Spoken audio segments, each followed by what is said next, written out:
And what are the main myths in psychiatry? Like this chemical imbalance causes mental illness, or drug treats these chemical imbalances? This is one of the biggest lies in psychiatry about the chemical imbalance. When people become depressed, it is almost always because they live a depressing life. For example, there was a patient who went to a psychiatrist, and then the psychiatrist said, "Oh, I want to prescribe to you depression pills." And then the patient got angry and said, "I don't need depression pills. I need a job." Yes. So that was why he was sad and depressed. So it is totally wrong to say that you are depressed because you have a chemical imbalance in your brain. This turns the attention to you and not to your living conditions. The problem is yours alone because something is wrong with your brain. This is totally, utterly wrong. There has been a lot of research into this, and none of it has ever documented that you become depressed or psychotic or get a diagnosis of ADHD because there is something wrong with your brain. You have a chemical imbalance. And it is a very harmful lie because when patients think there is something wrong with their brain, and when they are sometimes told by their psychiatrist, this is like having diabetes and you need insulin, so then they won't stop with their drug. It will be difficult for them to stop because then they think everything will come back. Mm-hmm.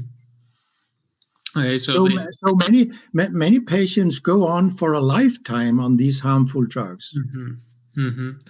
Yes, this is one of the main topics that when you debate with psychiatrists, they bring, like these psychiatric drugs are necessary for acute episodes in psychosis, for example, or long-term treatment prevent relapses, right? So what can you tell us about that? But these things are totally wrong. Mm-hmm. Psychosis pills, I don't call them antipsychotics, which is their usual name, because they don't really work for psychosis. Mm-hmm. What they do is that they knock you down so that you have difficulty doing anything. Just to read a book or live a normal life becomes difficult. So their original name was major tranquilizers. Mm-hmm. And this is really what they do. They knock you down. And they don't have any specific effect on psychosis. They work in the same way on you if you take them or on animals. And they make it more difficult for people to ever come back to a normal life. So I know several psychiatrists who never use psychosis pills. They use psychotherapy, and psychotherapy has been shown to be effective in psychosis.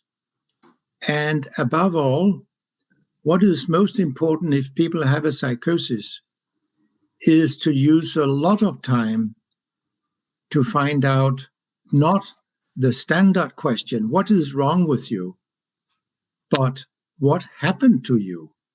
This is the question. Because if you talk carefully to the patient, you might find out that the psychosis actually started with anxiety when they were teenagers and went to school. And this anxiety then developed more and more. And if you cannot cope with strong anxiety, you might end up becoming psychotic. And above all, it has been shown that people who become psychotic, they have very often been subjected to severe trauma.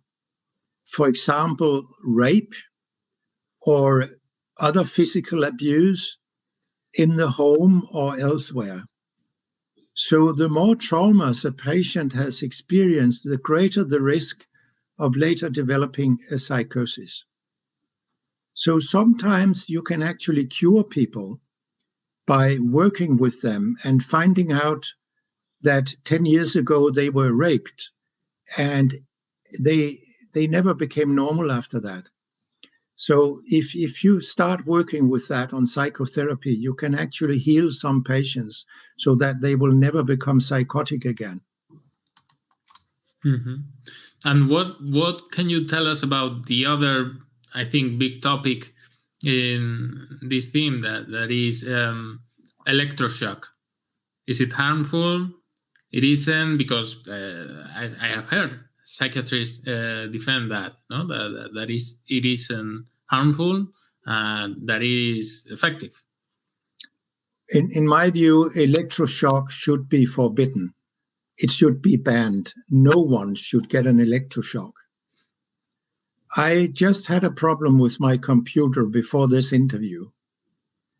Would you really suggest that I sent electric current through the computer and then hope that it became well?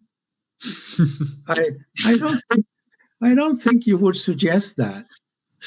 And electroshock is pretty harmful. Quite many patients get their memories permanently disturbed, and some people die. There are various estimates, but it's around 1 per 1,000 who are killed by electroshock. And the effect is so poor that you repeat the electroshocks. So the record I have heard was an Afro-American who received more than 500 electroshocks. This is absolutely crazy. And when something doesn't work, this is actually a definition of insanity, that you do the same thing over and over when you have experienced it doesn't work, then you give more of the same. This is what psychiatrists do all the time with electroshock and with their drugs. If a psychosis pill doesn't work, you increase the dose. And what does that mean? It means you increases the risk of killing your patient or causing permanent brain damage, because this is dose related. But it doesn't increase the chance of an effect. This has been shown in several studies.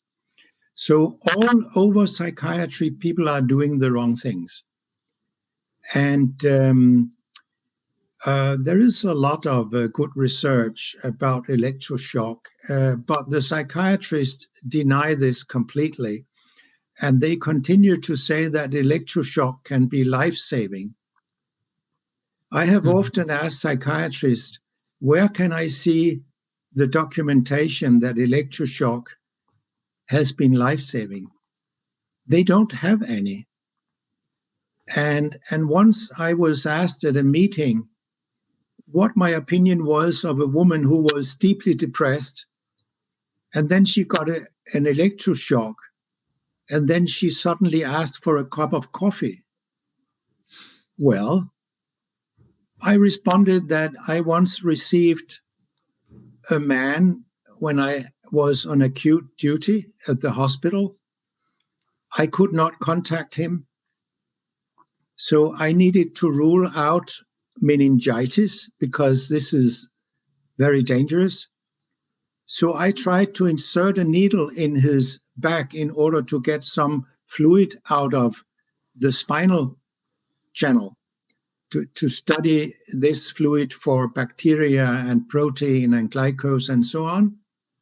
And I couldn't get in really. So I tried the needle several times and the man was totally unconscious.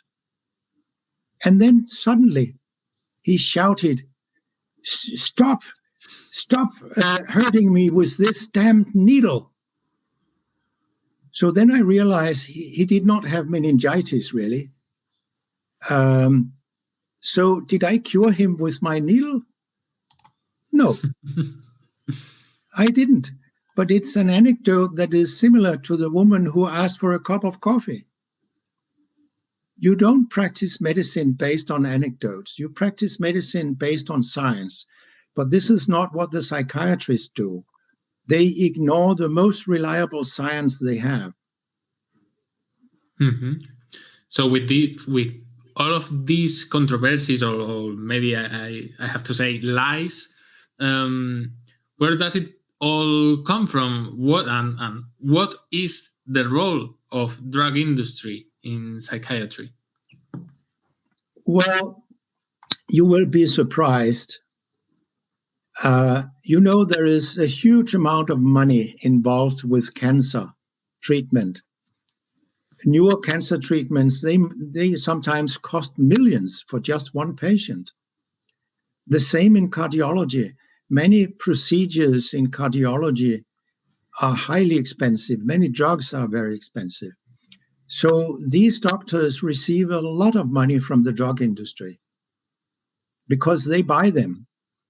They buy their opinions. They buy their loyalty. Now, you will be surprised to hear that no specialty receives more money than psychiatry. It is really incredible. Mm-hmm. And why? Why do you think it is this way? Of course, money rules the world, not only in America, but also in the rest of the world. And with money, you can obtain almost anything you want. Mm-hmm. And which are the worst practices you have seen or known in the psychiatric drug industry? And why do we use drugs for treating people if they don't cure? They only attenuate the symptoms. Well, the whole specialty is totally rotten. So there is no chance of reforming psychiatry. You can't do that because the people who are at the top in psychiatry, they see it to their own advantage to let it be as it is. And if you're a junior psychiatry in training and you don't repeat all the lies and wrong ideas that your seniors have, you won't have a good career in front of you. So they get indoctrinated. And after some years, they forgot their criticism and they become like the rest of them. So if you have a rotten house, it doesn't really help to call for people to repair the house. You need to tear it down and build a new one. This is where we are with psychiatry. The whole specialty is so totally rotten that it should be stopped.